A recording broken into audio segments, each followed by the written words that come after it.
হঠাৎ মহিষ পালন এই কাজ করতে করতে আমার কলার বাগান ছিল, অল্প কলার বাগান ছিল। আস্তে আস্তে করতে করতে 1 বিঘে 2 বিঘে 5 বিঘে করতে করতে এবার আমার 50-60 বিঘে মতন কলার বাগান করেছিলাম।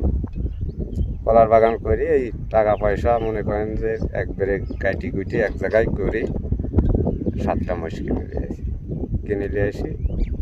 আশা করছি যে মহিষের খামার করবো।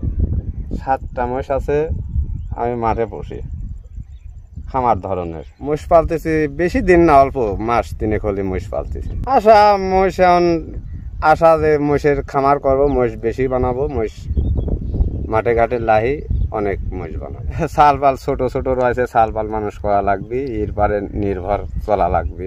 ভাটার কাম করছি, মাটি কাটেছি, অনেক রকমের কাজ করেছি, রিক্সা চলাইছি, ভ্যান চলাইছি, বহুত রকমের কাজ করেছি। মাঠে মনে হয় 3-4 বিঘে ভূমি আছে, আমরা 3টে ভাই ভাগযোগ করে খাতি গেলে পারে কিছুই থাকে না। এই জন্যে বড়টাই খায় দেয়, ও খায় আর আমরা এদিক সেদিক করে খাই।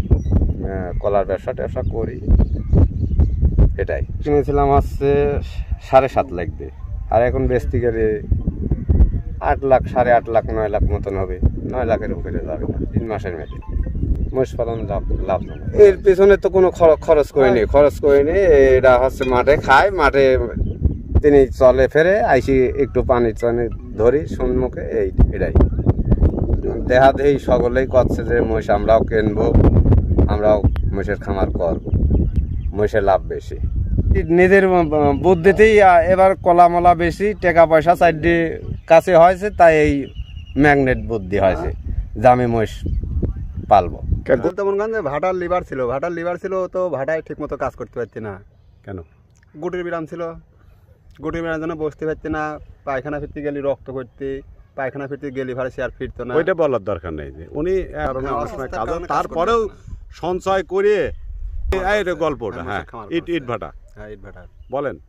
ইট ভাটায় কাজ করতে পারতো না, তো কাজ করতো হালকা পাতলা, একদিন করতো না, এরকম করতে করতে মনে করেন যে 1 বিঘে ভুঁই কলার আবাদ করার পরে 1 বিঘে 2 বিঘে করছে, 2 বিঘে 3 বর্তমানে এখন 50 বিঘের পরে আছে। তারপর এখন মহিষ কিনেছে 5টা, আবার কেনার জন্য আক্রমণ করতেছে। 7টা কিনেছে, হ্যাঁ 7টা কিনেছে, আরো কেনার জন্য আক্রমণ করতেছে।